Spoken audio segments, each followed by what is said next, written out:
Boa tarde, queridos irmãos, amigos. Que bom que vocês vieram, é uma alegria recebê-los hoje aqui, nessa tarde tão especial. Uma tarde fria, sim, mas isso é lá fora, porque aqui nós temos um calor humano, a equipe espiritual está nos abraçando, nos recebeu com tanto amor. Façamos, então, a nossa prece, agradecendo ao Pai de infinito amor e bondade, por esta oportunidade de estarmos aqui neste momento e compartilharmos esse conhecimento, essas palavras, o pensamento tão especial de Leon Denis, o apóstolo do Espiritismo. Que ele se aproxime do nosso coração e nos abençoe com esta tarde maravilhosa. Graças à equipe espiritual que aqui se encontra e que a todos nós recebeu com todo carinho. Agradeçamos, queridos irmãos, ao Mestre Jesus, que a sua mão segura nos leve pelos caminhos do bem, em direção ao nosso progresso, à nossa evolução espiritual. Graças te damos, Senhor. Continue, siga conosco, agora e sempre, concedendo-nos a alegria de poder servi-lo, em tua seara de amor. Assim seja. Queremos apresentar hoje a vocês o segundo encontro do seminário sobre o livro O Problema do Ser, do Destino e da Dor, de Leon Denis, escrito há um pouco mais de 100 anos. E também dizer a nossa alegria de poder participar do lançamento deste livro, baseado em Leon Denis, 100 anos depois, um novo olhar sobre este livro, já agora com a palavra desse nosso século, desses nossos dias, mas nós verificamos, no momento em que pegamos a página do livro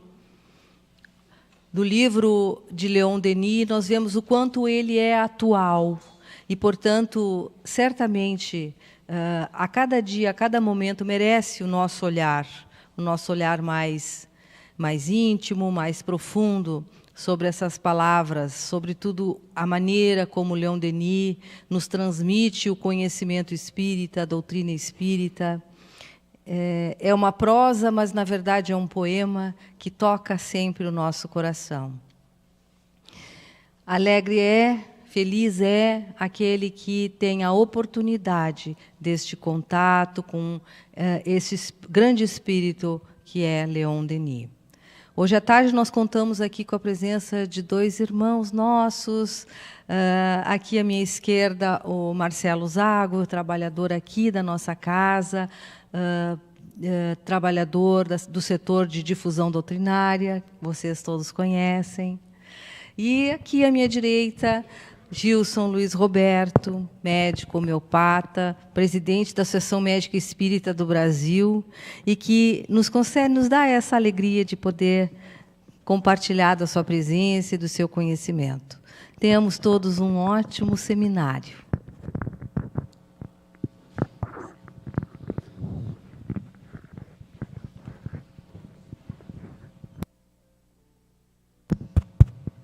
Muito boa tarde a todos, queridos irmãos, irmãs, trabalhadores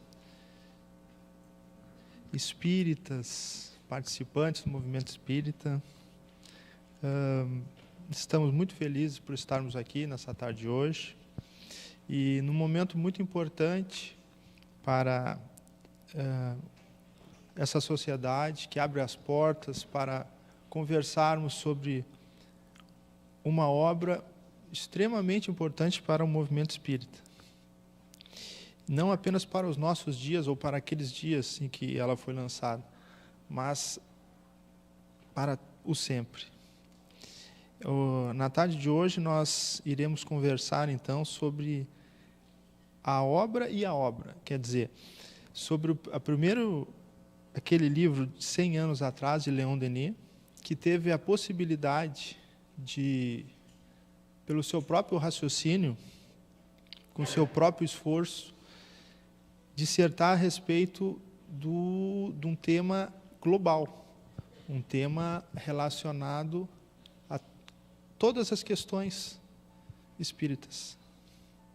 Porque ele conseguiu, na sua obra, falar sobre o ser, quer dizer, o indivíduo, a criação do cosmos, o ser pensante que todos nós somos, enquanto unidade, dissertando sobre as questões internas e externas e sociais, e também a respeito das escolhas desse ser, projetando para o futuro e para o além, utilizando claramente aquelas máximas que Kardec descobriu da lei toma lá da cá, ou do olho por olho, dente por dente, ou por um nome mais pomposo que nós conhecemos, que é a lei da causa e efeito. Lei esta que não está apenas dentro da nossa doutrina, mas ela já vem da física, ela é um preceito científico. E como causa da racionalidade, ela auxiliou muito a conversação com os espíritos. Então, ele, nesse segundo aspecto do destino, que é o que nós iremos tratar na tarde de hoje, ele conversa de uma forma encantadora nessas páginas, explicando a lei da causa e efeito e explicando as nossas descobertas interiores e as consequências das nossas descobertas. Mas ele não parou aí, ele foi um pouco mais além. Ele precisava dizer mais. E ele disse o que tinha que ser dito para complementar essa obra, dentro dessa visão universalista. Porque se nós pudéssemos, do nosso modesto linguajar, traduzir a obra dele, seria a teoria do tudo. Esta obra é uma obra que não foi à toa que esses médicos queridos espíritas projetaram no nosso cenário, atualizando ela do ponto de vista da nossa linguagem e do que se passou nesse século, e dando provas científicas, materializando aquilo que Leon Denis se esforçou ao máximo para dizer, e ele já sabia. Então, ele complementa, como ele mesmo falou, sobre a dor. Quer dizer, o ser enquanto indivíduo, o ser que se descobre, o ser que escolhe, tem consequências sobre aquilo. Então, é o grande efeito da vida de todos nós. Na erraticidade, onde nós estamos, então, ele fala sobre a dor, os reflexos daquelas escolhas. Então, esta é a obra monumental de Leon Denis. Mas eu me sinto um pouco forçado a fazer um breve apanhado, porque falar sobre a obra sem falar sobre o autor é quase negar a nossa doutrina, né? Que a gente conhece a obra pelo autor. Então, nós teríamos que conversar um pouco sobre essa pessoa extraordinária.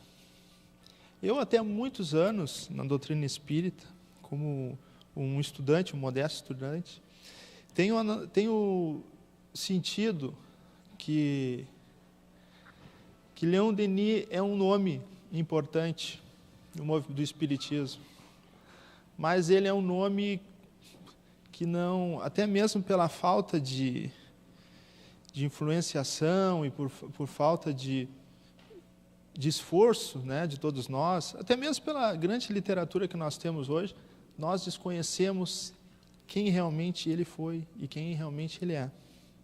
Então, para isso, nós vamos conversar um pouco sobre essa pessoa extraordinária. E é fundamental nós nos lembrarmos de uma passagem do livro Obras Póstumas. Kardec conversa com os espíritos no sentido de que ele estava muito preocupado, porque, afinal de contas, tudo foi condensado nele, ele pesquisou, codificou, catalogou e disciplinou as obras básicas do Espiritismo. E, de certo modo, ele sabia que, ao ficar um pouco velho, já não tinha aquela mesma força, aquele mesmo potencial. E quando ele deixasse a Terra, ele também não tinha certeza de como o movimento espírita seria. Então, os espíritos falaram para ele, e consta numa citação desta obra espírita, uma das obras básicas, no sentido de que nem tudo era da responsabilidade dele, e que haveria um espírito que viria com condições especiais, com determinada influenciação no plano da dissertação, da oratória, e com muita consciência que seria uma voz do Espiritismo. Hoje nós já entendemos que essa pessoa era Leon Denis. O movimento espírita da época, concomitante a Kardec, tinha dois grandes espíritos que foram a base do espiritismo francês e, consequentemente, no mundo.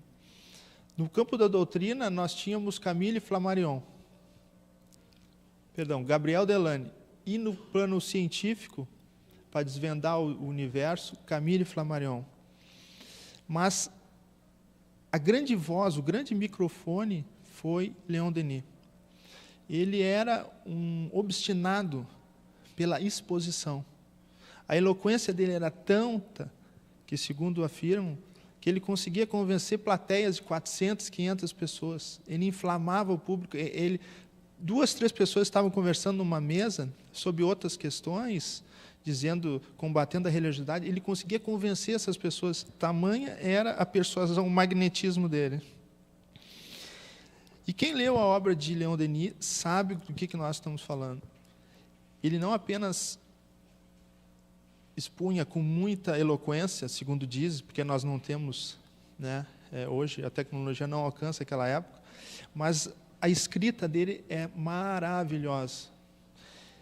Eu, particularmente, quando li essa obra, eu me emocionei muito pela eloquência, pela forma. Quando eu virava uma página para outra, eu tinha dúvida se eu voltava para ler de novo ou se eu continuava a leitura. De tamanha a densidade da informação dele.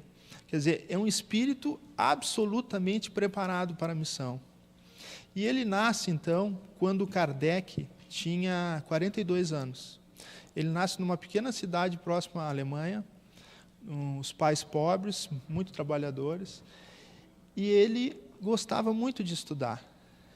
Ele lia sempre a capa dos livros, que ele não tinha condição, ia nas livrarias e procurava ler aquele resumo, e assim ele ia se apaixonando pela literatura. Aos 18 anos de idade, ele consegue enxergar numa livraria o Livro dos Espíritos, e ele, com o pouco que ele tinha, ele comprou e escondeu dos pais. Ele deixou guardado esse livro porque os seus pais eram católicos fervorosos. E num determinado momento, depois de ele meditar e meditar, ler e reler, ele chegou para a mãe dele e disse: mãe, eu preciso conversar com a senhora. Eu sou o espírita a partir de agora. E aí a mãezinha dele, olhou para ele e disse assim: meu filho, eu já tinha descoberto o teu esconderijo. E eu também já li o livro. Então somos dois. Vejam que coisa interessante, né? Então ele começa a se envolver muito com o espiritismo.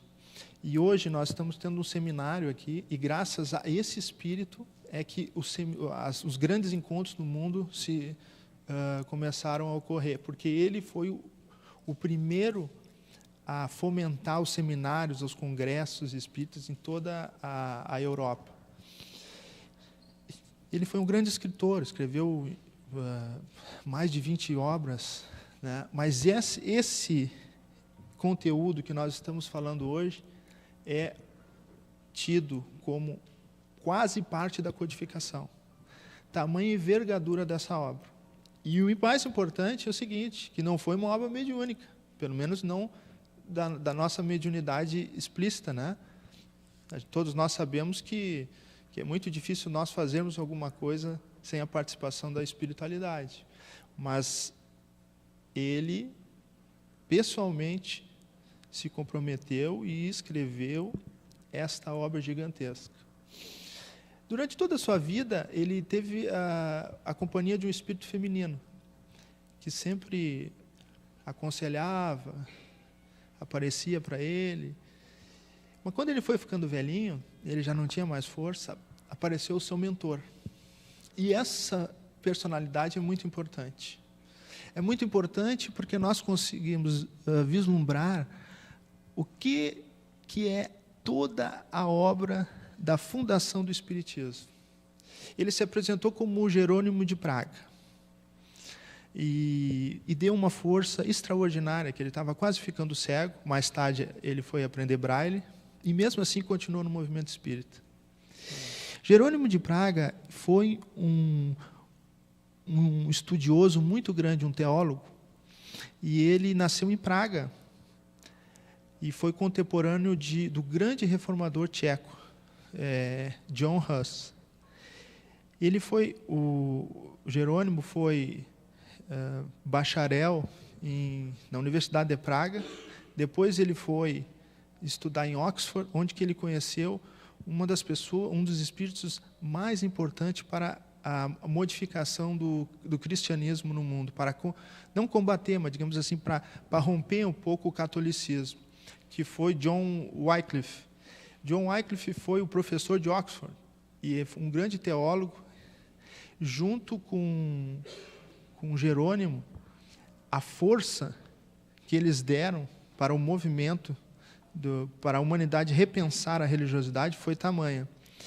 O Jerônimo estudou também na Universidade foi fazer mestrado em Paris, Universidade de Coimbra, e também na Alemanha, em Heidelberg. Então, ele tinha um conhecimento muito forte no intelectual e a família de Posse. Ele se apaixonou pela doutrina de John Wycliffe, e ele foi para Praga, onde que ele conheceu John Hus. John Hus foi esse reformador que morreu queimado junto com... no mesmo período, né? Morre antes, e depois Jerônimo também morre queimado, porque ambos lutavam para que a igreja deixasse ir ao público os evangelhos dos evangelistas, com a devida tradução. Então, eles morreram por essa causa. Então, Wycliffe, Hus e o Jerônimo, eles foram a sustentação para que, 100 anos depois, viesse Lutero, Martim Lutero. Quando estava sendo queimado John Hus, vejam que interessante. O nome dele significava Hus, em tcheco era ganso. Ele disse o seguinte, cantando uma música uma música religiosa, ele disse o seguinte, que estavam matando o ganso, mas eles não iam conseguir aprender o cisne, que chegaria e voaria daqui a um século. Exatamente um século, 104 anos depois, nasce Lutero, Martim Lutero. E ele faz a grande reforma, aquelas 95 teses pela Europa. Então, esse movimento foi um movimento extraordinário, de grande amor, de grande devoção, preparado pela espiritualidade. 3 grandes espíritos que nós tivemos.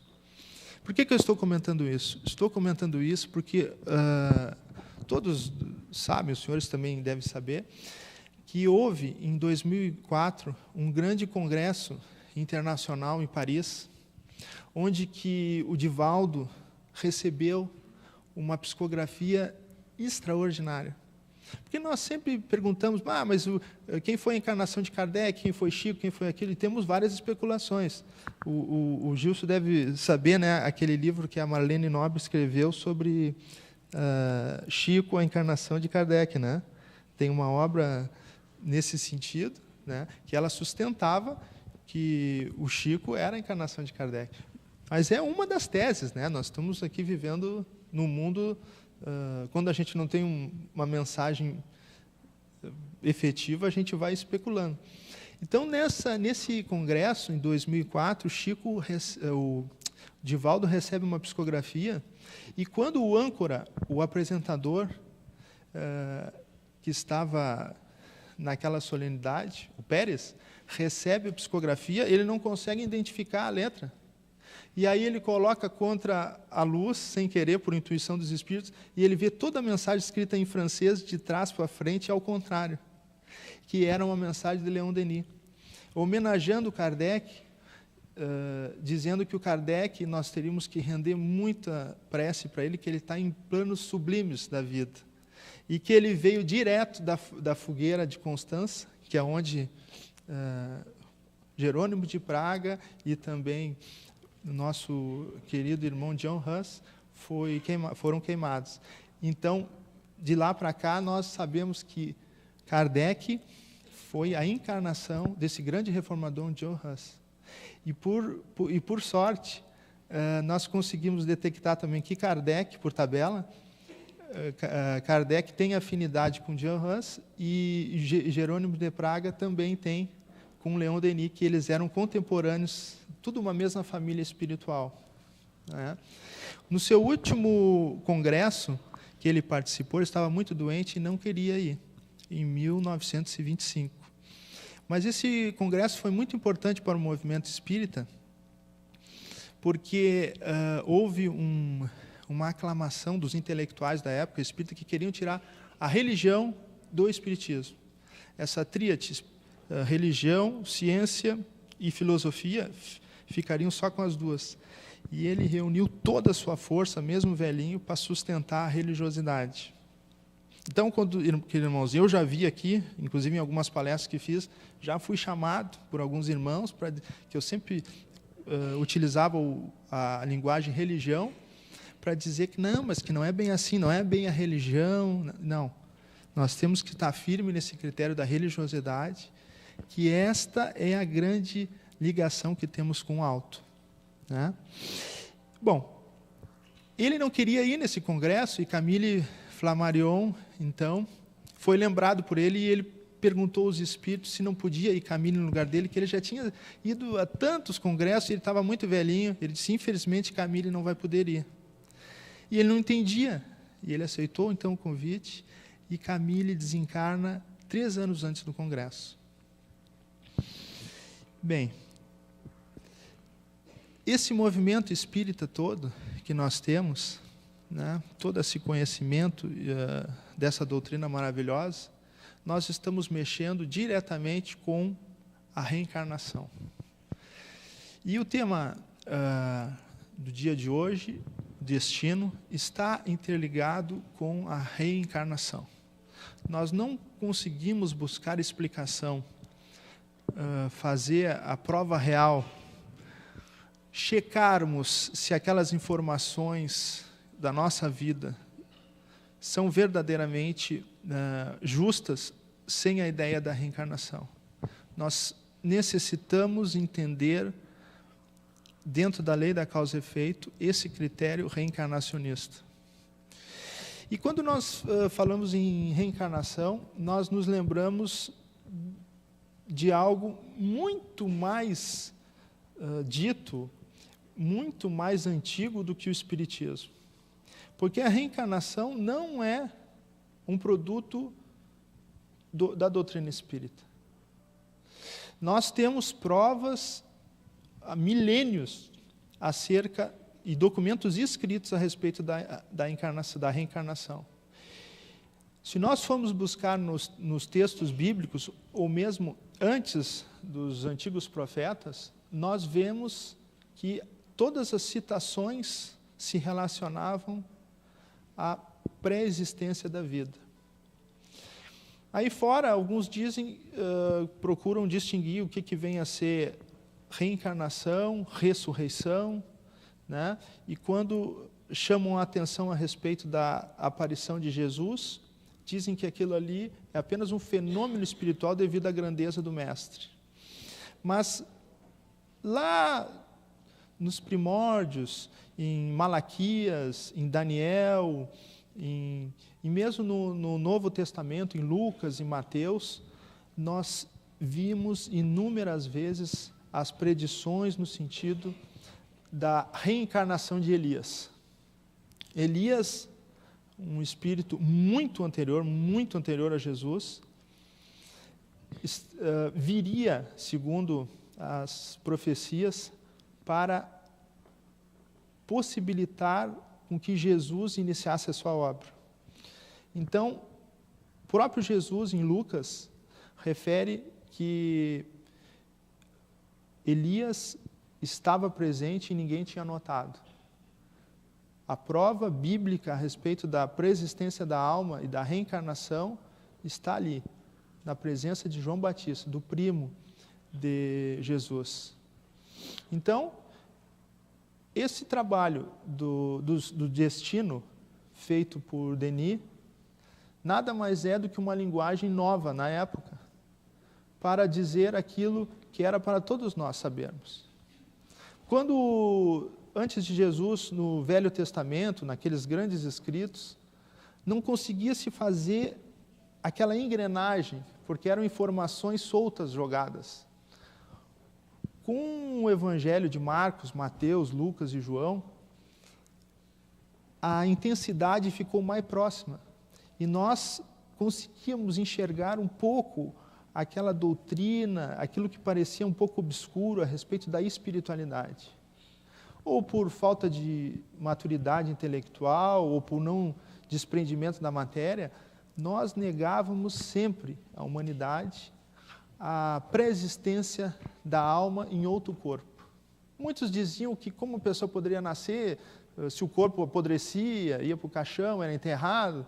Então essa ideia do renascimento não existia um liame intelectual das pessoas. Com o Espiritismo tudo mudou. Quando o Denis recebe as informações de Kardec, ele parece que consegue fechar essa engrenagem. Então, tudo aquilo que nós não conseguimos ver nas obras básicas, ele consegue explicar detalhadamente, com uma especificidade muito grande. Chega ao ponto de falar das manias das pessoas e dos resquícios de feminilidade, de masculinidade nas pessoas que estão vivendo naquela época, dando conta de que aquilo tudo é influenciação de uma outra vida. Então, nós conseguimos fechar um conceito que foi solto ao longo dos milênios e que a humanidade não conseguia se reencontrar, né? Ela não se reencontrava com Deus, não conseguia saber por que algumas pessoas nasciam tão pobres, outras doentes, enquanto que existiam reis, rainhas que tinham todos os privilégios. Onde estava a justiça de Deus? Onde existia uma razão para isso? Mas que Deus é esse que permitia com que pessoas passassem um sofrimento tremendo, enquanto os outros tinham bastança. Então, esse critério foi um critério muito renovador. Mas explicativo, sim, mas ele carregava consigo um outro condão, que era o condão de trazer a segurança e a paz. Por quê? Quando nós sabemos que nós estamos numa aflição, que nós estamos passando uma vida de dificuldade, e existe uma explicação lógica, a gente consegue passar por aquela situação difícil com mais tranquilidade. Porque não basta saber, a gente tem que ter a certeza de que nós teremos a possibilidade de um dia ser feliz. E esse critério adotado por Denis é um critério intelectualizado, de alguém que não teve o curso primário, foi um autodidata e lia tudo, filosofia, geografia, estudou contabilidade sozinho. Então, ele foi uma pessoa absolutamente esforçada. Ele escreveu uma obra chamada Joana d'Arc. E nesta obra, ele teve a oportunidade de ter, do Arthur Conan Doyle, que foi o autor de Sherlock Holmes, pediu licença para levar para o Reino Britânico e ir lá publicar essa obra, e teve uma vendagem muito grande. Ele é uma pessoa tão simples e tão humilde que quando Doyle disse que ele tinha um valor para entregar para ele, ele disse que eu não quero dinheiro nenhum disso, mesmo não sendo obra mediúnica. Ele já tinha um certo valor guardado para a sua velhice e que ele não precisava mais daquilo. Então, quando Kardec veio, Kardec foi acompanhado por uma pleiade de espíritos. E muitos espíritos que vieram com Kardec, muitas vezes passaram anônimos. Foram pessoas desapercebidas pelo mundo. Nós tivemos, por exemplo, um caso, na mesma época de Kardec, que foi um cientista, ele era químico e físico, e ele era presidente da Sociedade Real de Ciências de Londres, William Crookes. William, ele era uma pessoa tão extraordinária no seu tempo, e mesmo no nosso, que ele descobriu a potência 81 na tabela química, talho. E ele foi chamado pela espiritualidade, ele como um cientista, para estudar o fenômeno espiritual da mediunidade. Então, as irmãs Fox, uma delas, pediu para ele para ser averiguada, porque ela era taxada, como tantos outros, como uma pessoa que não tinha credibilidade, que aquilo ali era um charlatanismo. E ele, então, juntamente com outros dois cientistas, e um deles foi prêmio Nobel, inclusive, de Química, começaram a estudar. Esta obra, inclusive, a Federação Espírita Brasileira lançou, né? Fatos Espíritas. Tem até na nossa livraria. Esse cientista dissecou toda a passagem espiritual e mediúnica, demonstrando como funcionava todos os bastidores da espiritualidade, dando uma disciplina específica a respeito do fenômeno espiritual. Então, o Denis, assim como tantos outros espíritos, vieram junto com Kardec para fomentar, né, aquela doutrina maravilhosa que hoje nós recebemos. Denis, ele não apenas representava nos congressos a França, como também ele representava o Brasil, que na maioria das vezes não tinha representante, então ele fazia essa dupla representação. E ele foi eleito presidente de honra da Federação Espírita Brasileira e sócio honorável, né? Então, é uma pessoa que nós, no movimento espírita, temos que rever um pouco o nosso conceito, devido à grandeza e à importância. O espiritismo não seria hoje o que é sem Denis, pela sua exposição, pela sua oratória e também pelo seu conteúdo doutrinário. Denis está para o espiritismo o que Paulo está para o cristianismo nascente e para o que Divaldo está nos nossos dias de hoje. Interessante que o falecimento de Denis ocorre no exato ano em que Divaldo nasce. E que no exato ano em que Chico Xavier conhece a doutrina espírita e começa a fundar o Centro Espírita Luiz Gonzaga. Então vejam que a obra espírita, que aponta a causa e efeito, a racionalidade para estudarmos a coisa, nos permite dizer que não é por acaso que tudo isso ocorreu, e nessas datas, nesses acontecimentos. O Dr. Gilson, nosso querido irmão, querido amigo espírita, que eu conheço de longa data, quando ele dissertou o respectivo capítulo, teve a oportunidade de citar inúmeros acontecimentos, comprovando a lei da causa e efeito e a reencarnação. Detalhou inúmeras vidas de crianças com tenra idade, já com um conhecimento extraordinário, nos chamando a atenção para a impossibilidade de que isso ocorra numa situação natural, sem que houvesse uma vida pré-existente. Eu tive um amigo muito querido, que ele já desencarnou, foi um psiquiatra gaúcho. Ele escreveu aquela peça Adolescer. É uma peça que até hoje está em cartaz. E era José Alteral o nome dele. E um certo dia, eu conversando com ele, estava conversando assim no lazer, perguntei para ele, Alteral, que ele era um psiquiatra, ele dava aula na USP, né? Tinha a clínica aqui no Moinhos, era uma pessoa com conhecimento muito grande. E um dia eu perguntei para ele, Alteral,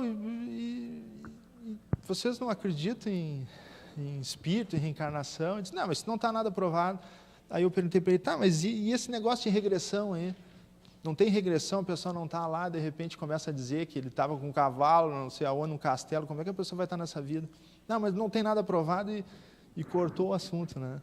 Como eu era muito amigo dele, eu também não queria entrar num conflito, me chamou a atenção a forma com que ele via, né? Ele era um católico, né? Eu respeitava muito ele. Então, eu cheguei à conclusão que muitas vezes as pessoas não vão atrás por um preconceito, né? Por uma maneira de pensar. É o que aconteceu com William Crookes. Assim que ele escreveu esse livro e apresentou todo feliz para o meio científico a respeito da espiritualidade, que ele estudou, ele fez um paralelo entre todas as críticas e as descobertas dele e apresentou para o público. Ele foi execrado no meio científico. Então, é o preconceito que nós temos. É um preconceito religioso. E isso é uma barreira que todos nós temos que vencer. Inclusive nós espíritas. Nós espíritas. Porque nós podemos não ter preconceito para certas coisas, mas para outras talvez tenhamos. Quando nós chegarmos na espiritualidade e vermos outras realidades, outras formas físicas, né? Esse tempo eu conversava com um amigo meu e tal, e a gente foi conversando, e aí a gente conversou, mas existe a vida no estado mental. Mental. E aí ele disse, mas como assim mental? Mental. Não tem corpo. É mente, luz. E ele se assustou com isso. Ele era espírita. Entende? Não que eu não me assuste, eu também, obviamente, eu me assustaria. Né? Porque é uma realidade muito longe, distante ainda da gente. Então, nós temos que cuidar desses preconceitos, abrirmos nosso coração para os conhecimentos novos. E a doutrina espírita, ela tem esse viés. É um viés da imutabilidade. Porque o conhecimento da doutrina, das obras básicas, da doutrina básica, ela é um bloco que ela foi feita que nem uma cápsula do tempo. Daqui 2, 3 mil anos ela vai ser atual. E aí nós vamos reler com outro olhar. Vejam que coisa interessante. Então, vejam que esses espíritos que nasceram ali, né, naquele momento, eles tinham uma capacidade de dissertar, de pensar. Porque para nós, hoje, chegarmos a essa conclusão, parece muito simples, né? Reencarnação, vida após a morte, perispírito, fluidos especiais, não sei o que, não sei o que.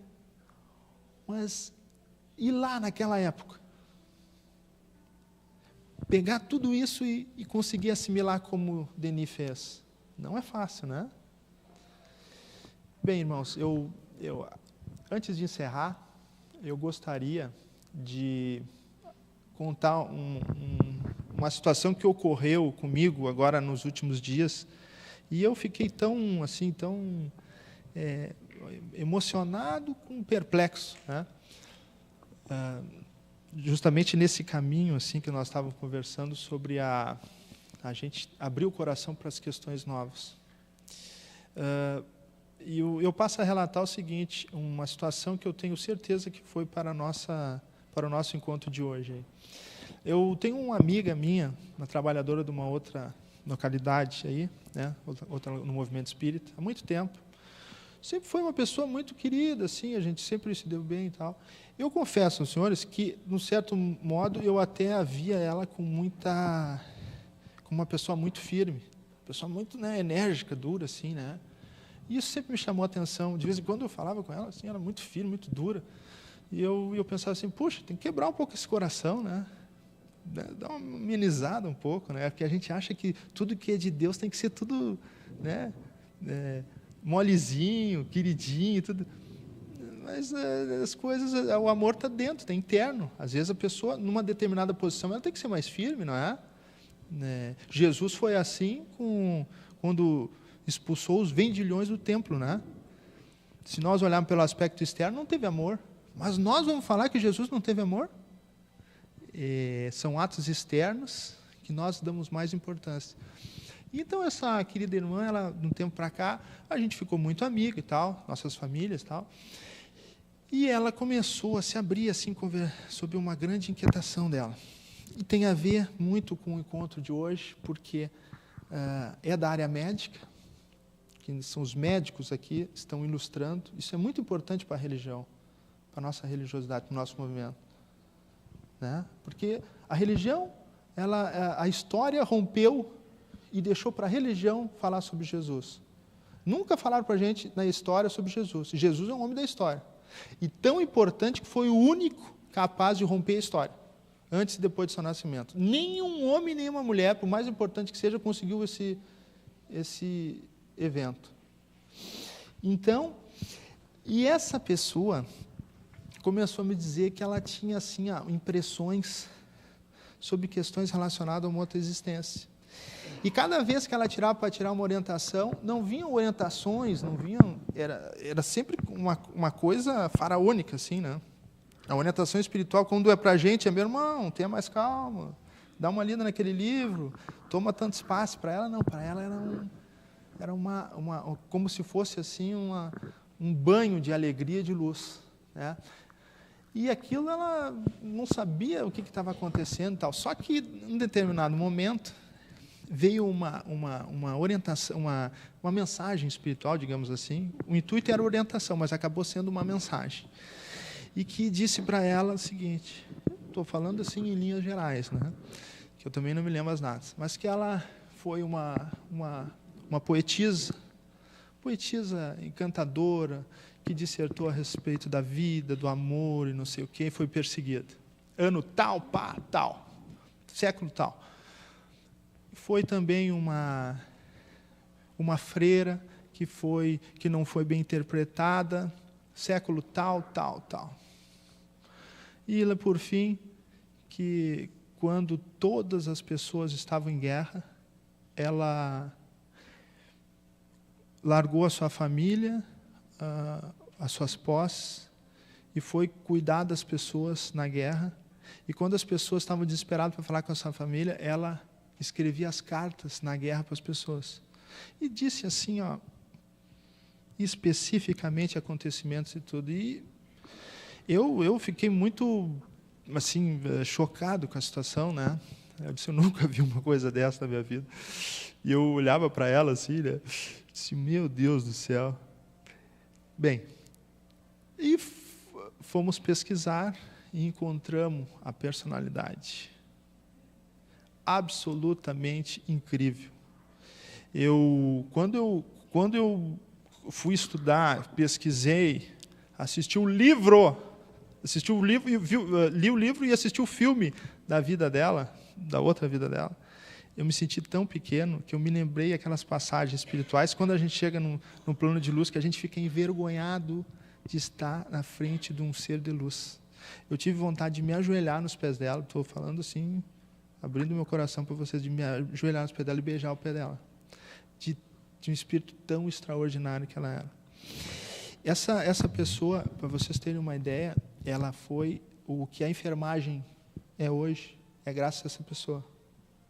E ela não queria que obviamente, ela me contou isso em confidencialidade, mas eu pedi para ela, para não citar o nome, disse que eu jamais citaria o nome dela, mas que eu gostaria de trazer para esse encontro de hoje, que seria muito importante, porque ele exprime muito bem a realidade da reencarnação.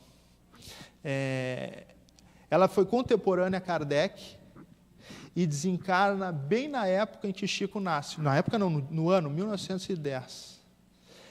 O nome dela era Florence Nightingale. Aqui no museu da PUC tem uma homenagem, falam dela. Existe livro dela, ela tem, inclusive, o dia da enfermagem é o dia do nascimento dela, o dia que ela nasceu, a Florence, né? Bom, citações assim é uma coisa absurda o que tem desse espírito. Tem um museu na Inglaterra sobre toda a passagem dela.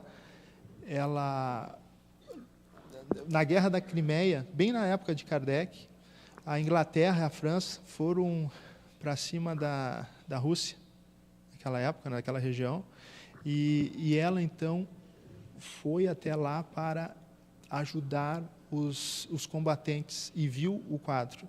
E lá ela pegou a doença tifoide, febre tifoide. Hoje ela carrega uma dor tremenda aqui nessa região, e a partir daí ela começou com sessões e tal, a chegar a essa conclusão também e se tratar, né, nesse sentido. Então, nós conseguimos ver o seguinte, que nos dias de hoje nós temos espíritos dessa magnitude perto da gente. Nós andando assim, ela passa por nós, mais uma pessoa, né? A gente acha que... Mas é um ser de luz. Ser de luz. Na época da Rainha Vitória, depois da Rainha Vitória, ela é a pessoa mais conhecida no Reino Unido. Tamanha é a envergadura desse ser. E ela,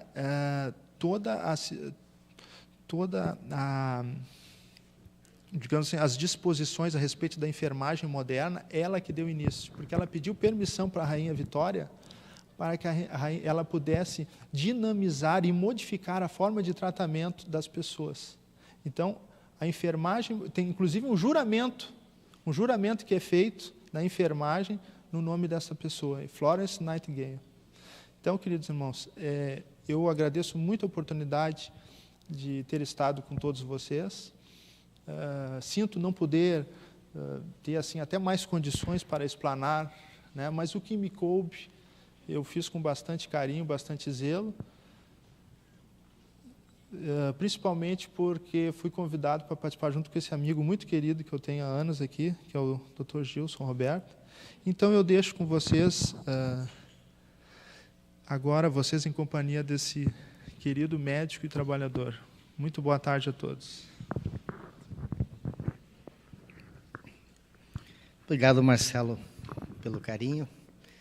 E eu vou ficar aqui no cantinho, que o Durgan disse que para a gente poder acompanhar os slides, é importante vir para o canto, né, Durgante?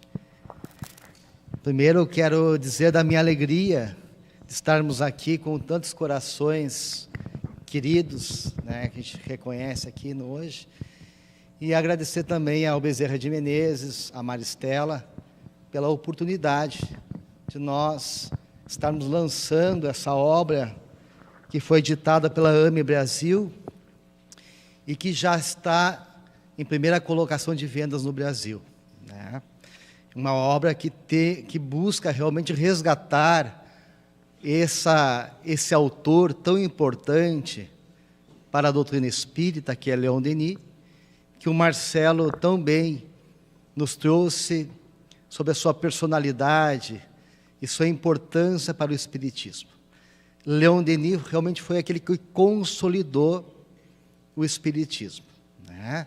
Ele conheceu com 18 anos de idade a doutrina espírita e para fazer uma homenagem aos 100 anos do livro O Problema do Ser, do Destino da Dor, vários autores, filósofos, médicos, né, pesquisadores, físicos, vários autores se debruçaram na obra de Leon Denis e fizeram uma releitura dessa obra, através de uma visão científica atual em relação à obra que ele realizou há 100 anos.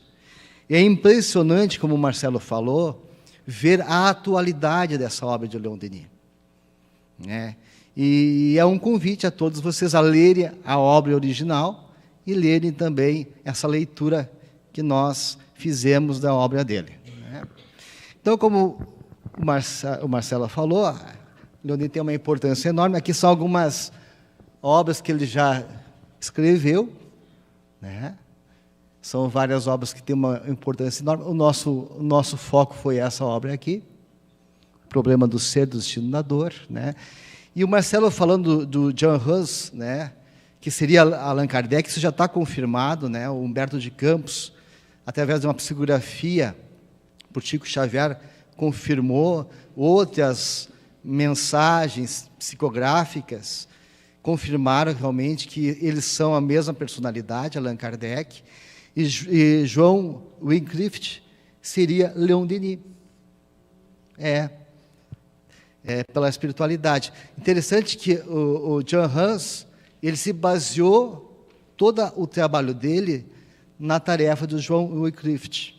E depois inverteu, né? Veio primeiro o Allan Kardec, o John Hus, e depois Leon Denis, apoiando o trabalho do Allan Kardec. Então, os dois já vêm há muitos tempos trabalhando junto em favor da mensagem do Evangelho, da mensagem do Cristo.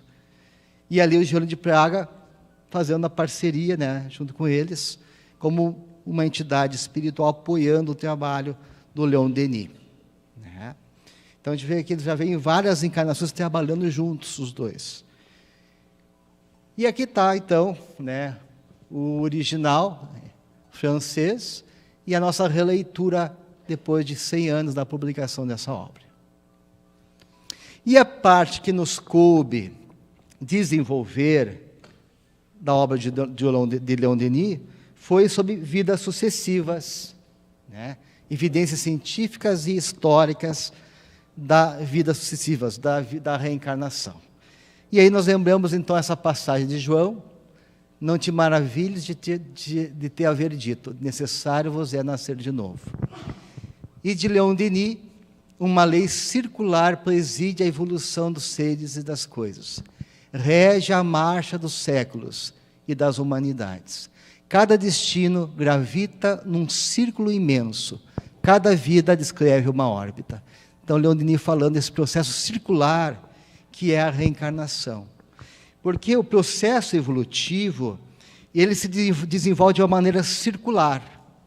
A gente volta para a mesma experiência que já teve em vidas passadas, mas vamos adquirindo um entendimento, uma ampliação da nossa consciência. Então, é um processo circular que vai subindo num patamar evolutivo. Por exemplo, quantas vezes nós reencarnamos como no papel de pai, no papel de mãe, no papel de filhos, de educadores. Só que cada experiência nesse papel, a gente adquire uma nova capacidade, uma nova ampliação do nosso entendimento.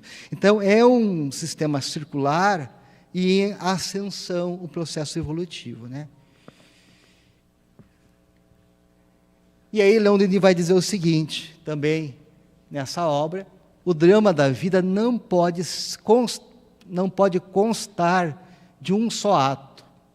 É-lhe indispensável uma continuação, um prolongamento, pelos quais se explicam e esclarecem as incoerências aparentes e as obscuridades do presente. Requer um encadeamento de existências solidárias umas nas outras, realçando o plano e a economia que presidem aos destinos dos seres humanos. E Leon Denis, ele tinha exatamente essa preocupação. Ele tinha uma alma muito sensível e doía-lhe a alma ver o sofrimento humano. E quando ele entendeu a reencarnação, descortinou dele uma nova compreensão da vida. Ele entendeu as causas que regiam o nosso destino. Entendeu a origem do nosso sofrimento humano. E entendeu que esse entendimento gerava um profundo consolo em nossas almas. Porque nós sabendo que nós somos responsáveis pela nossa encarnação, que a vida que nós temos atual é consequência do nosso passado em vidas anteriores, essa compreensão dá uma perspectiva diferente para nós. E ele percebeu que deveria trazer esse conhecimento como uma forma de alavancar a força, a fé, o ânimo. Havia muitas pessoas naquela época que sucumbiam através do suicídio perante as dificuldades da vida. Muitas pessoas entravam em desalento, em desânimo. E ele começou a escrever exatamente para esses corações, dizendo: olha, não desanimem, essa não é a única existência. E se estão passando por uma dificuldade, há uma razão para isso, mas persistam, porque novos horizontes serão descortinados, novas oportunidades serão surgidas em nosso favor. Então, Leon Denis tinha no processo reencarnatório não só uma compreensão do sofrimento humano, mas como uma forma de consolo, de ânimo, de estímulo a todos nós. E como é que nós podemos atualmente confirmar a questão reencarnatória? Uma delas é com relação à memória, né? Se nós vivemos noutras vidas, por que nós esquecemos? Por que nós não lembramos? Mas, na verdade, essa memória, ela existe do nosso passado anterior. Só que fica velado, né? Primeiro, por quê? Primeiro, porque o nosso sistema nervoso, ele não tem capacidade de abarcar tantas informações de vidas passadas. Segundo, o esquecimento é uma forma de nós não sucumbirmos perante as nossas próprias lembranças. Imagina eu dando uma palestra aqui e encontrar alguém que eu cometi um homicídio aqui na plateia, né? Ou me relacionar com meus familiares sabendo que nós somos inimigos do passado. Porque não é só a lembrança que vem na memória, vem todo o conteúdo emocional. Nós temos no nosso cérebro uma estrutura chamada amígdala, que faz parte do sistema límbico ali. E essa estrutura cerebral, não vamos confundir com as amígdalas palatinas, tá, pessoal? Uma vez eu estava dando uma palestra sobre memória, falando sobre a amígdala, né? Aí no final da palestra a pessoa falou assim: se você tira as amígdalas, como é que fica a memória daí, né? Não é essas amígdalas aqui, tá? É uma estrutura que está dentro do cérebro. E ela é ela que vai registrar as nossas memórias do inconsciente. Quais são as coisas que lembram da infância de vocês? São as coisas que marcaram emocionalmente. Seja de uma maneira positiva ou de uma maneira negativa. As outras lembranças que não têm um componente emocional forte, elas são esquecidas. Então, o que marca a nossa memória são as nossas emoções. Aquilo que gerou uma emoção forte. Então, a gente vai lembrar dos traumas da infância, das situações que nos marcaram, daquelas coisas muito boas ou muito ruins. O resto nós apagamos. Então, quando vem um conteúdo do nosso passado, de existência passada, não vem só a lembrança, a imagem daquele passado, vem o conteúdo emocional também.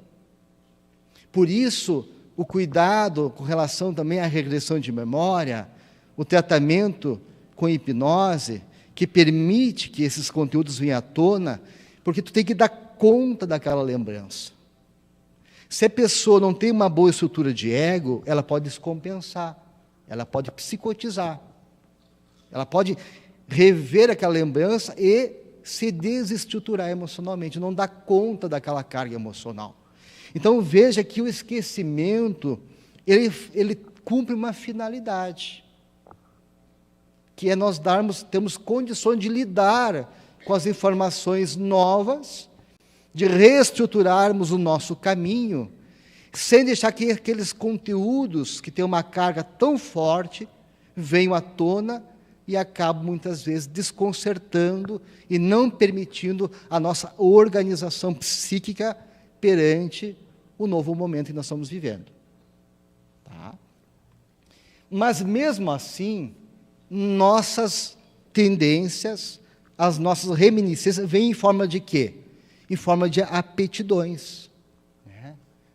Das habilidades inatas que nós trazemos, das propensões para tal e tal área do conhecimento. Por que uma pessoa gosta mais de biologia? Por que alguém é levado mais para uma área da educação, da área humana, né, da matemática? O que determina a aptidão de cada um de nós, as habilidades que cada um tem, se não é as experiências de vidas passadas? Então, mesmo a memória estando velada, os conhecimentos afloram em forma de aptidões, de tendência que nós trazemos para uma área, seja no campo cognitivo do conhecimento, seja também no campo da moralidade, né? As nossas tendências instintivas, nossa capacidade, nossa força de vontade, as nossas emoções, tudo isso que emerge na nossa vida atual, ela tem uma base em vidas passadas, né?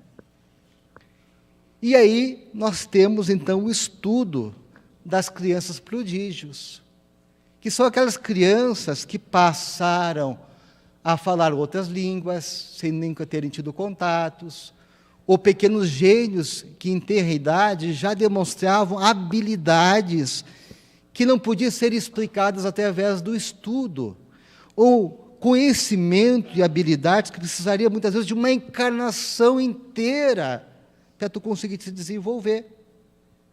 Tu imagina tu querer aprender piano, aí tu passa uma vida inteira, né, desenvolvendo uma habilidade. Essas crianças já nascem com essa capacidade, em tenra idade, ou outras habilidades. E são chamadas, então, de crianças prodígios, gênios, né? Como é que vamos explicar essa habilidade? E aí eu trouxe alguns fatos do passado, né, de personalidades do passado. Mozart, que aos 5 anos falava francês, alemão e latim, e também compôs sua primeira ópera aos 9 anos. E aos 15 anos já havia compilado mais de uma centena de obras substanciais. O matemático Leibniz, que aprendeu sozinho o latim, né? O dramaturgo Félix Vega e Carpio, que em 5 anos já lia castelhano e latim. Aos 10 anos fazia traduções do latim para o espanhol, né? Pascal, que foi um grande filósofo e físico e matemático francês, que aos 16 anos apresentou teoremas de geometria projetiva. Aliás, foi ele que criou aquela célebre frase que todo mundo repete, né? O coração tem razões que a própria razão desconhece. Essa frase é dele. É a frase mais citada no mundo, né? O John Stuart Mill, que foi um filósofo economista, com 3 anos de idade foi-lhe ensinado o alfabeto grego e longas listas de palavras gregas, né? Vamos citar rapidinho Hamilton, que foi um matemático, físico e astrônomo, né? Que com 3 anos de idade, olha pessoal, aprendeu diversas línguas, grego, latim, hebreu, sânscrito. Aos 13 anos falava, além da maioria das línguas europeias, clássicas e modernas, falava ainda persa, árabe, hindustani, sânscrito e até malaio. Imagina. Aos 22 anos recebeu o cargo de astrônomo real da Irlanda, né? Micaela Fodolig. Isso aqui já são coisas mais... Eu quero que seja uma personalidade atual. crianças prodígios estudados hoje na atualidade. Esses são todas crianças atuais. Essa menina, ela entrou na faculdade aos 11 anos de idade. E aos 16, ela se formou em ciências físicas. Taylor Wilson, ele construiu um fusor nuclear aos 14 anos de idade. Em maio de 2011, ele ganhou um prêmio internacional de ciência. E, em fevereiro de 2013, ele falou naquela conferência TED, que é conhecida mundialmente, né, sobre suas ideias sobre reatores nucleares. Jacob Barnett, que é um matemático americano, com 2 anos de idade, foi diagnosticado com autismo moderado a grave, em que não poderia ser capaz de falar, ler, tornar-se independente em atividades básicas diárias. Jacob mostrou aos médicos que estavam errados ao soletrar o alfabeto de trás para frente quando tinha 3 anos de idade. Aos 10 anos, se matriculou na Universidade de Indiana. Marsh nasceu em Hong Kong, é a pessoa mais jovem a se matricular na Universidade de Hong Kong, aos 9 anos de idade. Já é bacharel em ciências matemáticas e já é em PhD em matemática nos Estados Unidos. Cameron Thompson é um gênio da matemática no país de Gales. Começou a estudar matemática na universidade aberta aos 11 anos de idade. Somani é uma calculadora humana da Índia. Essa menina aqui, ela ganhou uma competição na Índia que tem de cálculo matemático, e consegue fazer o cálculo matemático mais rápido, mentalmente, sem usar nenhum instrumento. Olha o que ela conseguiu aqui. Ela tomou o recorde mundial em raízes quadradas mentais em janeiro de 2012, quando calculou a raiz quadrada de 10 números de 6 dígitos em 2 minutos e 43 segundos. Imagina um número com 10 dígitos, né? Aí tu pega com 6 dígitos, um número com 6 dígitos, aí tu pega 10 números com 6, cada um com 6 dígitos, e faz a raiz quadrada mentalmente. Acho que passaria o dia inteiro tentando e não conseguiria, né? Calculando ali no papel. Ela fez em apenas 2 minutos e 43 segundos, pessoal.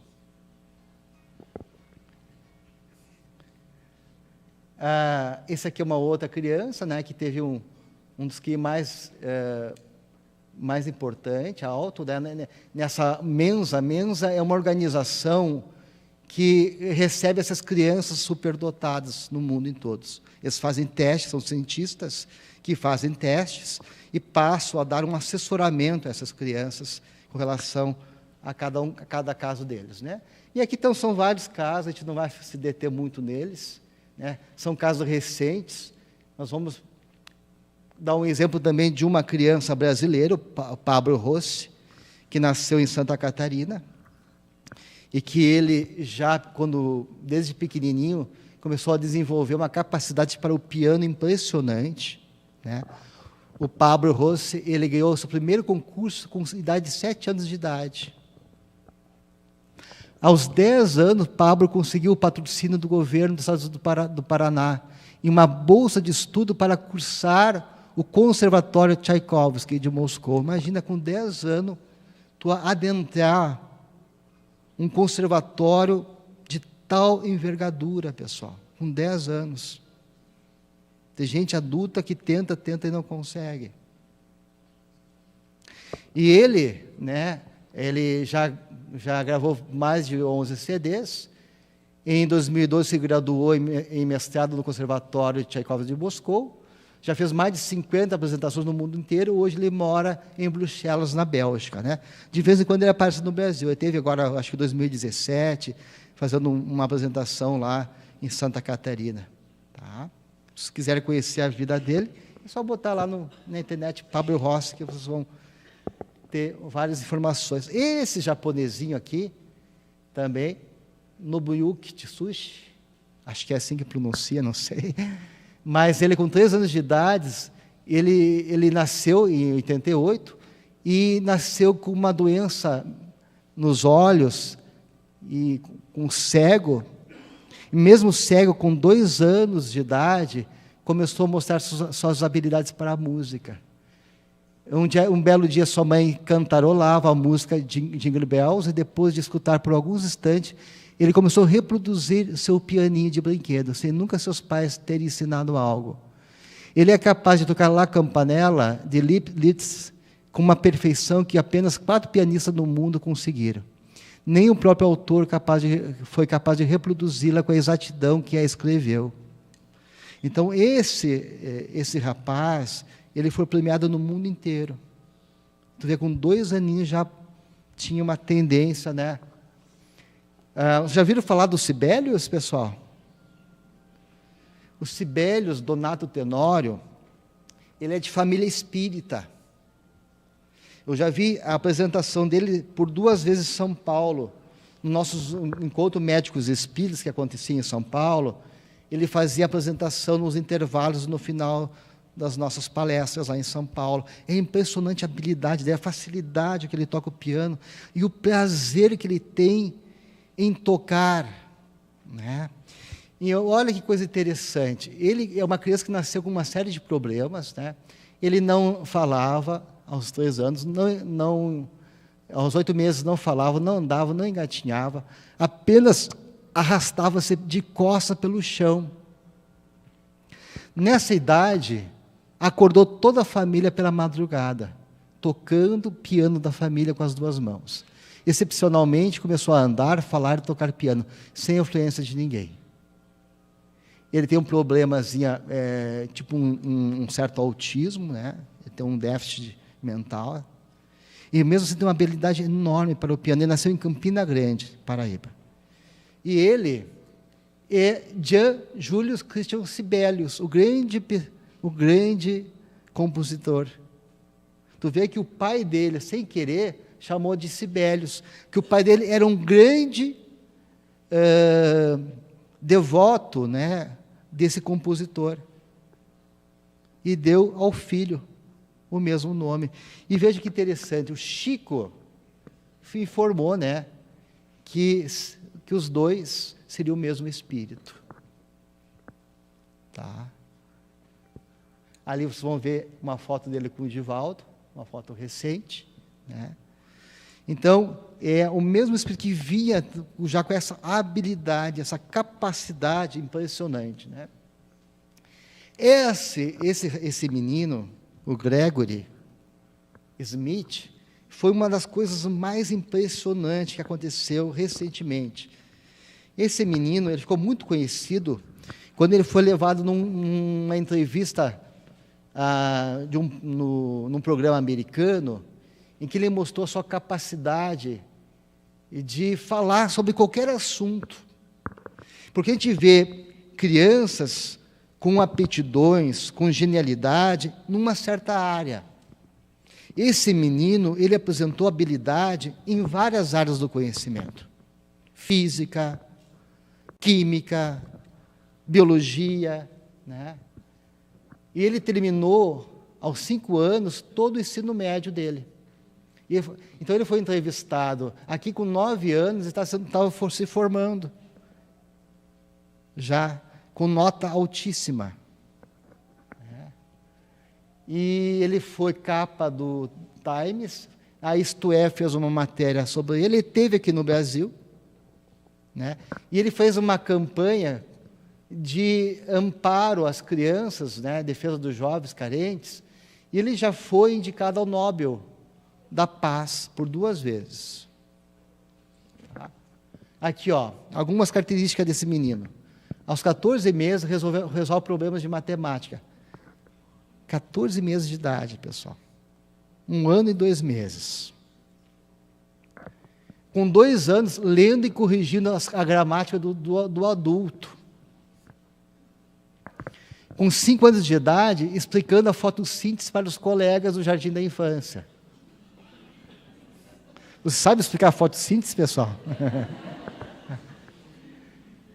Com 6 a 9 anos de idade, ele completou 10 anos de escolaridade em 3 anos. Dos 6 aos 9, ele fez tudo o que precisaria em 10 anos. Aos 9 anos de idade, foi graduado com honras no ensino médio, lá na Flórida com uma média A+, A acima de A. Ou seja, nossa máxima com excelência. Com 10 anos de idade, ele entrou na faculdade e fundou essa Juventude Internacional, que é de proteção às crianças carentes, que eu falei para vocês. Aos 12 anos, foi indicado para o Prêmio Nobel da Paz, e em 2003, com 13 anos, de novo, foi indicado. E aos 13 anos, ele recebeu o diploma de bacharel em matemática, na Universidade de Virgínia, dos Estados Unidos. Hoje, a família esconde ele. Ele ficou muito famoso em muitas matérias sobre ele. Então, agora ele está sendo protegido pela família, pela carga, né, de emocional, a carga de informações que vem sobre esse menino. Olha que coisa impressionante, pessoal. E isso é um grande desafio para a ciência materialista. Por que é um desafio? Porque a ciência materialista não consegue explicar de onde vem esse conhecimento. O projeto Genoma, antigamente, existia o que nós chamávamos de uma imposição da genética. Na medicina, eu ainda já estou formado já há 30 anos, quase 30 anos, eu peguei essa fase que dizia que a genética explicava tudo. Tudo que era doença, é hipertenso, é isso, é a genética. Tinha até a chamada genética do comportamento, porque a genética explicava, inclusive, o comportamento. Tudo que nós temos, seja na questão comportamental ou na origem das doenças, era a genética. E ai de quem dissesse ao contrário. A gente era crucificado. Aí resolveram fazer o chamado Projeto Genoma, que era foi uma pesquisa a nível mundial para nós codificar os genes humanos. Porque se a genética é tudo isso, os cientistas pensaram, se a gente conseguir decifrar o código genético humano, nós teremos, então, as respostas para todos os problemas humanos. E aí se investiu milhões, bilhões e bilhões de dólares para esse projeto Genoma. E aí conseguiram decifrar o nosso genoma. E quantos genes nós temos? Em torno de 35 mil genes. E foi uma decepção. Por quê? Porque essa quantidade de genes não é capaz de explicar a complexidade do ser humano. Então, os cientistas deram um tiro no próprio pé. Foi uma decepção, porque eles viram que a genética não explicava tudo. Nós temos a mesma quantidade de genes de um rato. A nossa diferença de genética dos chimpanzés é de 1%, pessoal. Então, os cientistas disseram, não, mas isso aqui não pode explicar a complexidade. Aí veio a epigenética, né? Que agora a gente está percebendo que tem uma coisa além da genética. E que o meio tem uma influência muito maior do que nós imaginávamos. Eu tive num congresso em Curitiba e acabei chefiando lá uma mesa de oncogenética nesse congresso, e tinha vários pesquisadores da área da oncogenética. Tinham 2 colegas de Curitiba, um chefe da oncologia pediátrica do Hospital da PUC, um cara impressionante. Eu acho que é o único farmacogenético do Brasil, que ele fez especialização nos Estados Unidos.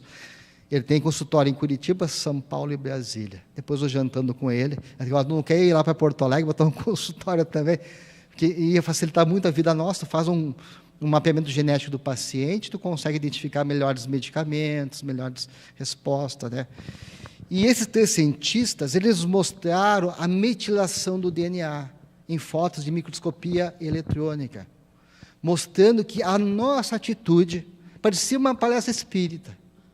Porque estava falando que nossos hábitos, os nossos pensamentos, os nossos sentimentos modificam a metilação do DNA, ou seja, modifica o DNA, e que essa modificação vai ser transferida para as próximas gerações.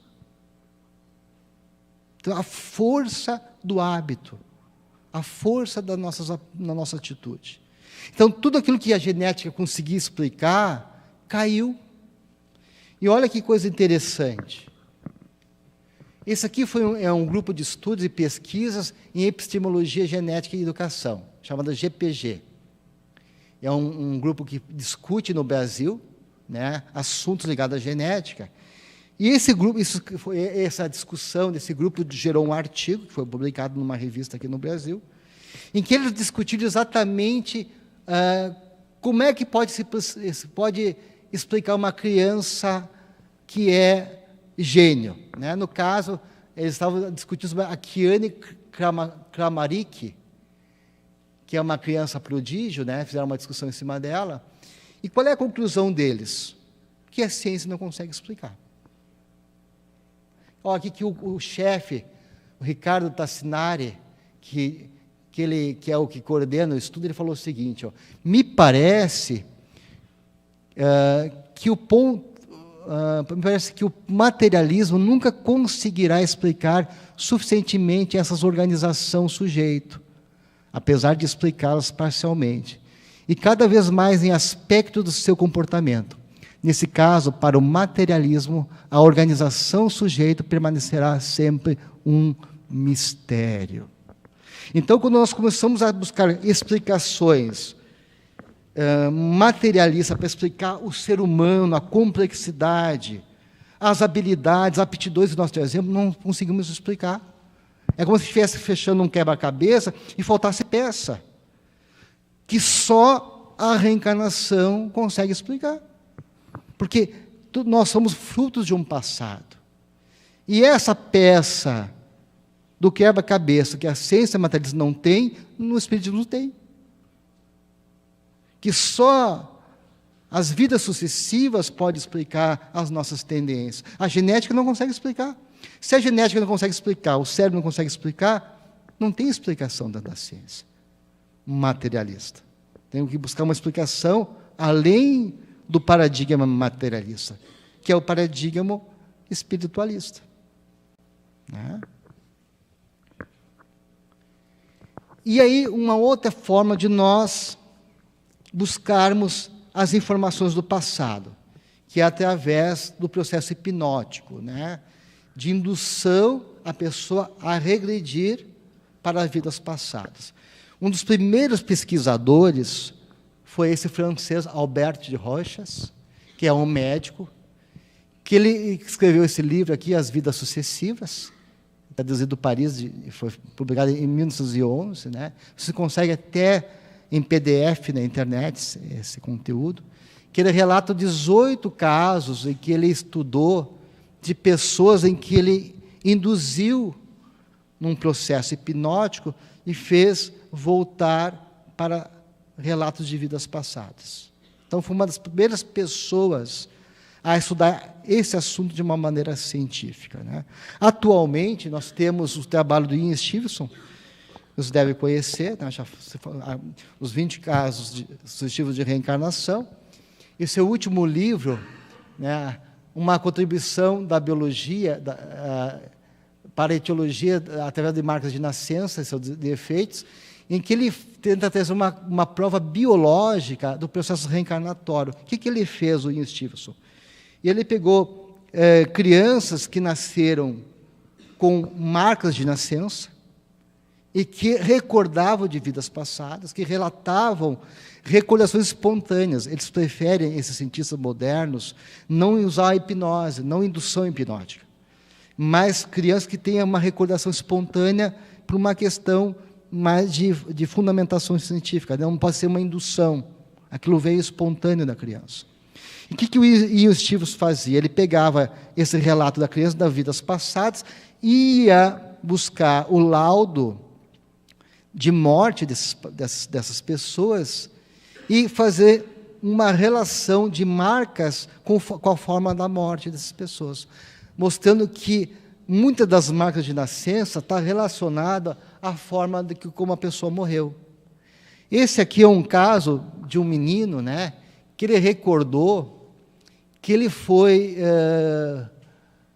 morta, né, com tiros numa vida passada, né, E aí o Stevenson procurou esse caso, identificou, aqui tem o laudo onde a bala entrou e saiu, e ele trazia as marcas no corpo atual ligada à forma que ele morreu. Né? Então, toda essa obra do Ian Stevenson, agora essa última dele, foi relacionando marcas de nascença com vidas passadas dessas crianças.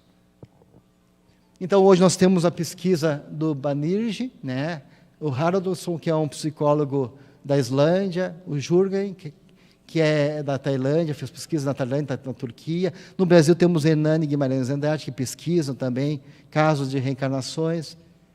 E, atualmente, temos o Jim Tucker, que ele é considerado o que o Ian Stevenson já faleceu, o que substitui o Ian Stevenson na pesquisa. Ele escreveu esse livro, Autor de Vidas Antes da Vida, Retorno à Vida, e tem várias dezenas de artigos em revistas científicas indexadas, falando sobre estudos relacionando memória de criança, memória espontânea, com vidas passadas. E ele fez um artigo sobre esse caso, James Leninger. Você já conhece esse caso aí? Vocês já viram falar ou não? Ficou bem conhecido no mundo todo. Esse é um caso de um menino, ele nasceu em 10 de abril de 1998. Ele considera o caso mais impactante, com maior embasamento de uma memória espontânea de vidas passadas. Esse menino, ele nasceu em 98, e quando tinha 2 anos de idade, aí começou a ter pesadelos, terror noturno.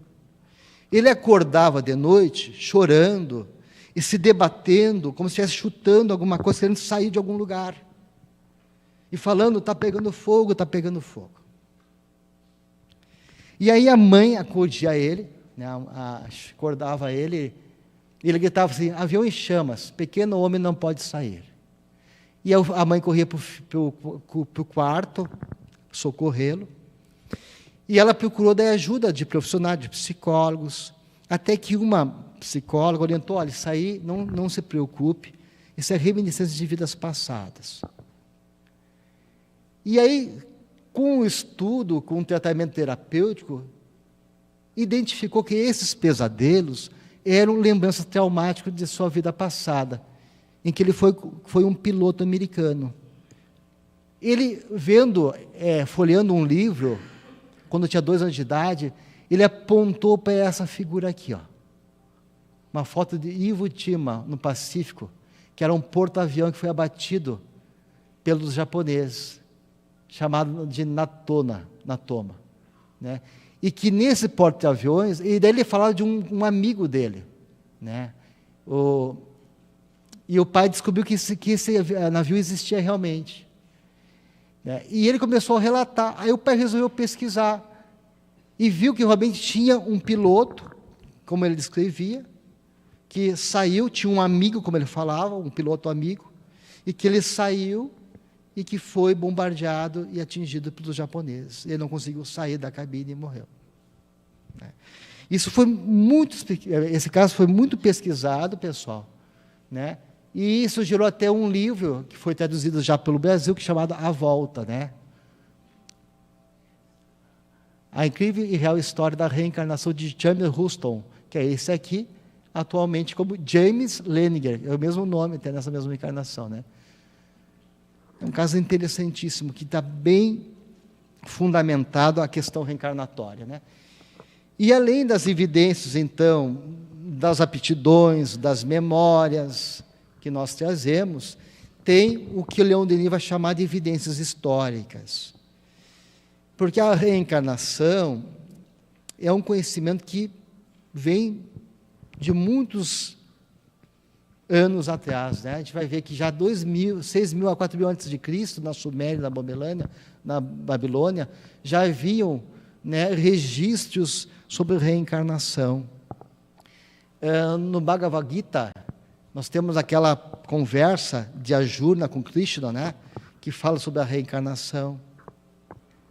Nós vamos encontrar no Antigo Egito textos de papiros falando sobre a reencarnação. O papiro Anana vai dizer o seguinte: o homem retorna à vida várias vezes, mas não se recorda de suas prévias existências, exceto algumas vezes em sonho, ou com pensamento ligado a algum acontecimento de uma vida precedente. As aptidões a gente está falando aqui, né? Ele não consegue precisar a data ou o lugar desse acontecimento. Apenas nota se ele algo familiares. No fim, todas essas vidas se lhe-ão reveladas. Você vê isso já há centenas e centenas de anos atrás, né? Na Grécia, né, nós temos vários. O Orfeu, né, o orfismo já falava da reencarnação. Apolônio de Tiana foi um grande, entre outros filósofos da época, que falavam sobre a reencarnação. Nós vamos ter, dentro do judaísmo, né, no misticismo judaico, na Cabala, há os livros que falam sobre a reencarnação. Né? O Zohar, o livro do esplendor, que é esse aqui, né? Ele fala sobre o portal das reencarnações, sobre reencarnações. É um outro livro, fala sobre reencarnações. Orígenes, que foi um grande doutor da igreja, né, advogava em favor da reencarnação. Foi ele que provocou o Concílio de Constantinopla, promovida em Nice, né, por causa pelo imperador, porque a esposa dele não aceitava a ideia da reencarnação. Essa história é contada por Denis no livro dele. E ela é uma pessoa muito pobre, e ela não queria que o seu passado fosse revelado. Ela mandou matar todas as pessoas que conheciam o passado dela. E quando ela ficou sabendo da reencarnação, que haveria a responsabilidade dos nossos atos, ela obrigou a ser tirado essa ideia do cristianismo. E aí foi feito o Concílio de Constantinopla para afastar a ideia da reencarnação, né? E daí no Evangelho tiraram a reencarnação e botaram a ressurreição. E nós, dentro da igreja, tem vários religiosos que defenderam a reencarnação. O Papa Eugênio, né? Giordano Bruno, enfim, várias pessoas. Na Gália, os druidas, né, falavam sobre a reencarnação. Então, o estudo, como fala o Leon Denis, da história, mostra que também, dentro da história, há um encadeamento. Assim como existe a nossa vida pessoal, as nossas aptidões, habilidades, como uma sequência de vidas passadas, no estudo das culturas, nós vamos encontrar também um elo de ligação de várias culturas. Nós sabemos que os Estados Unidos, eles são reencarnação de quem? Conforme fala o Emmanuel no Caminho da Luz, de Roma. A gente vai ver que a mesma águia, que era símbolo dos romanos, né, o mesmo padrão imperialista deles, permanece hoje no povo romano. Os fenícios são os portugueses. Os fenícios foram os primeiros que desbravaram a navegação. E assim por diante. Então, cada povo retorna de novo, mostrando as mesmas tendências e habilidades culturais. E para encerrar a nossa exposição, pessoal, eu trouxe essa frase de Leon Denis, que não está nesse livro, O Problema do Ser, do Destino da Dor, mas o Depois da Morte. Mas tem a ver com a nossa mensagem de hoje, sobre a reencarnação. O que ele vai dizer aqui? Recorda-te que a vida é curta. Esforça-te, pois, por conquistar, enquanto o podes, aquilo que vieste aqui realizar. O verdadeiro aperfeiçoamento. Possa teu espírito partir desta terra mais puro do que quando nela entrou. Pensa que a terra é um campo de batalha, onde a matéria e os sentidos assediam continuamente a alma. Corrige teus defeitos, modifica teu caráter, reforça a tua vontade, Eleva-te pelo pensamento acima das vulgaridades da terra e contempla o espetáculo luminoso do céu. Então, toda a obra de Leon Denis, o estudo da reencarnação, é a valorização da nossa vida atual.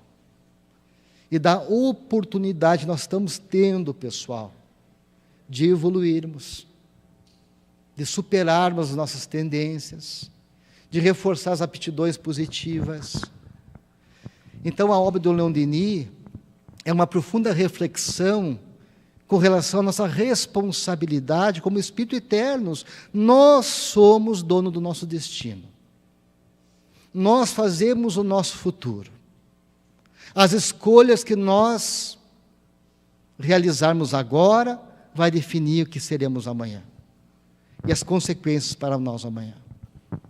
Ele mostra que a justiça divina coloca em nossas mãos todo o poder e toda a responsabilidade com relação ao nosso futuro.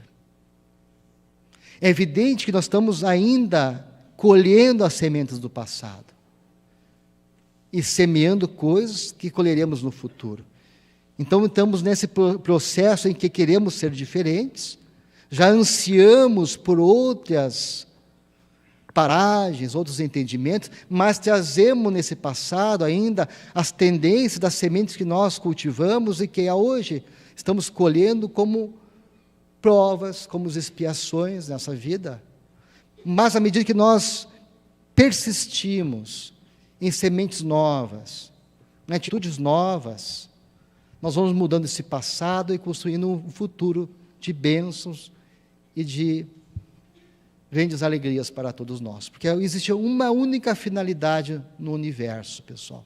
É a perfeição e a felicidade de todos nós. Obrigado pela atenção de vocês, viu?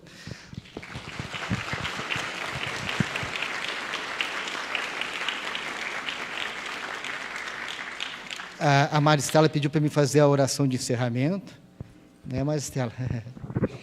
Então, eu convido a todos para a gente poder nós unirmos os nossos pensamentos a Deus, a Jesus, em agradecimento pela vida.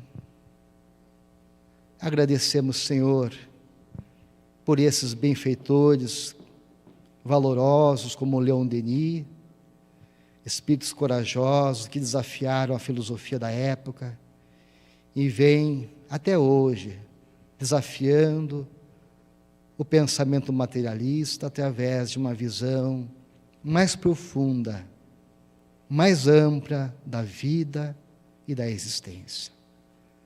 A eles, Senhor, a nossa gratidão. A Ti, Senhor, a nossa gratidão pela presente encarnação, pela vida, e nos ajuda, Jesus, a aproveitar cada minuto dela, cada oportunidade, em favor do nosso crescimento.